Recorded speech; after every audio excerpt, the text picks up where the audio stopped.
Hello and welcome to another video. In today's video we're going to be continuing work on our Bolens 1253, which in the last video we did some work on the electrical system and finished off wondering what we were going to do with the electrics here on the charging system. Now what we think we've decided we're going to do is we are going to get it working and see how well it charges. And if it works, then we'll just replace the wires to make it all like one wire to get rid of the connector box here going to the rectifier. Now you may have noticed it doesn't have the hood on, which we took that off actually because we needed a Bolens hood to make the template for our reindeer head for our Christmas video for Rudolph the Red-Nosed Bolens. So that is off at the moment. And it's just as well because it gives us more access to the engine, and although it felt like you could open and close the bonnet quite easily, now that it's off you can see the hinge is pretty much almost seized, so we can try and unseize that a bit while we've got it off. Now in today's video we're going to be working on the fuel system, so that means cleaning out the fuel tank, cleaning out the carburetor, and investigating stuff like the fuel lines just to make sure they are how they should be. And we're doing this because the tractor had been sitting for a few years with old fuel in it that had gone off. But before we get on to that, funny story about this tractor.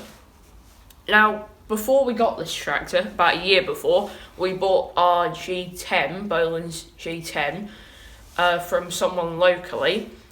And then about a year later we bought this, which we actually bought from the same person, which we recognised him, but he didn't recognise us, and we remembered that he was the same person. However, when we bought the G10, it didn't have a carburetor or an air filter on. And if we look at this tractor, the air filter looks like a later Bolens air filter, like a G10, and the carburetor also looks like it's from a G10. So what we think might have happened is that the previous seller, or the previous owner, had nicked the carburetor and the air filter off of his G10 before he sold it to us, and then put it on this tractor. But we ended up with both of them anyway, so if we wanted, we could in future take the carburetor off this and switch it with the one that's on the G10. Now first thing we're going to do is take the air filter cover off, which bit strange on this tractor. They usually have like a threaded rod coming out and then a wing nut on there, but this has like a screw on it, so that's a bit different to other tractors. And we'll see what condition it's in.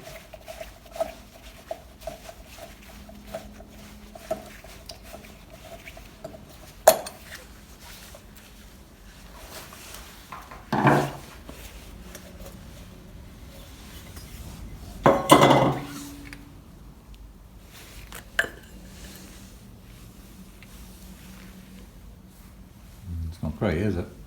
No. It's a proper Tecumseh one though, by the look of it. Yeah. Genuine part. We've taken the air filter backing plate off of the carburetor now. And the next thing we're going to do is disconnect the fuel line and the fuel tank, which we're going to disconnect it at this end here by undoing the clip and then just pulling it off, which I'm going to undo the clip and then we'll probably cut the video because we want to make sure that we can pull this off and hold it up so that none of the fuel that smells disgusting goes all over the bench or the tractor, and then we'll be smelling it for much longer.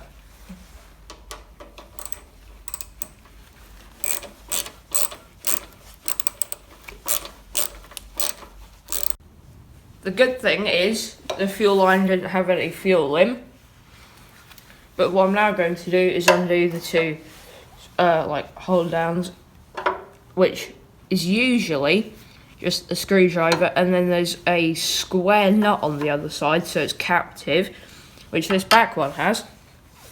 This front one just has a normal nut, so I'm having to use a spanner on the back to hold it while I undo it.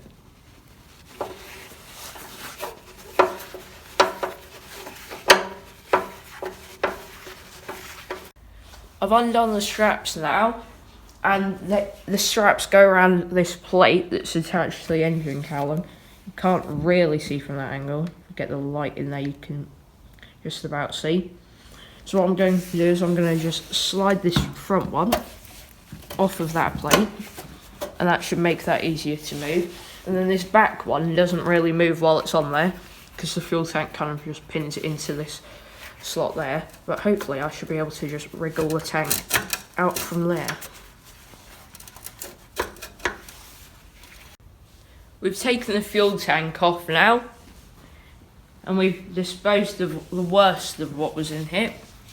However, when we tipped out the old fuel, it was actually green, and if you look in there, if I can just get the torch in so you can see, there is some of the green colouring still down there.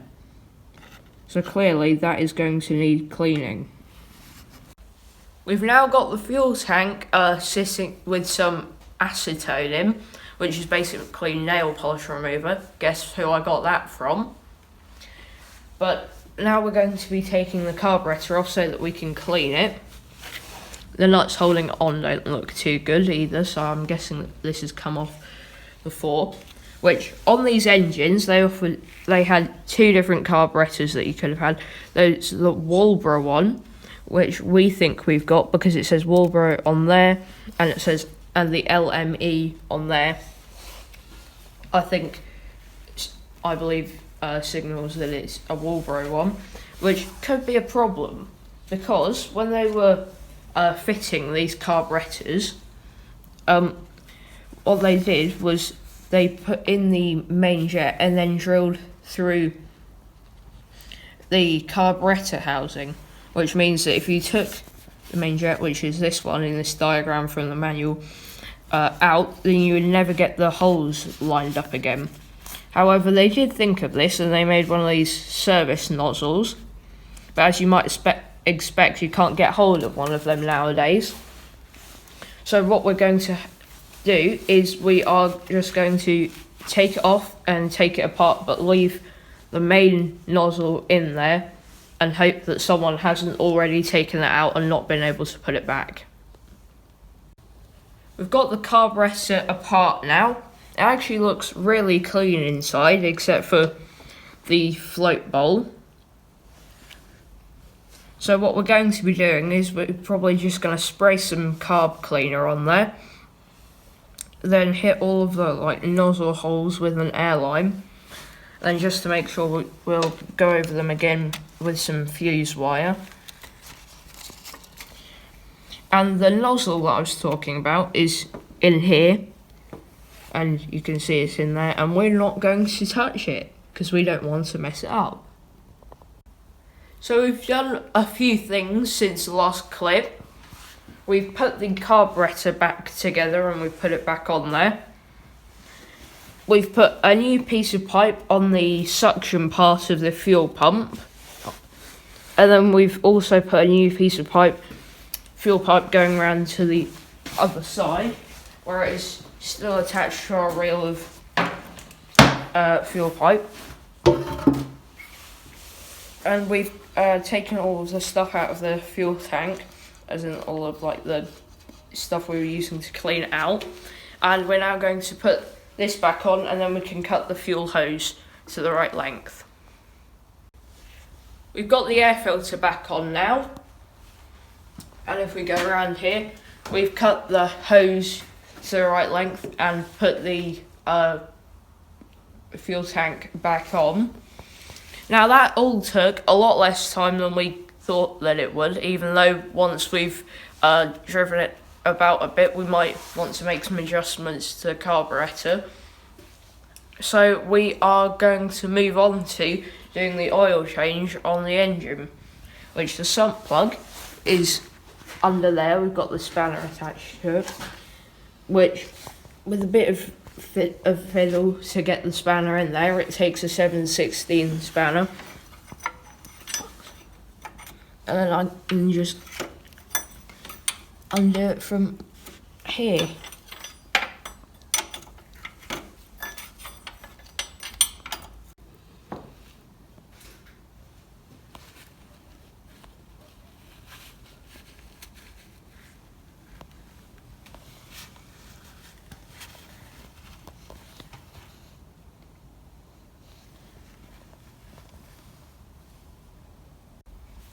Now, while the engine oil is draining, we were thinking of checking the gearbox oil level, which is there. However, you can see it's a bit oily and mucky around the back axle, so we thought that with a bit of WD-40 and an old toothbrush, we would give this area a bit of a clean.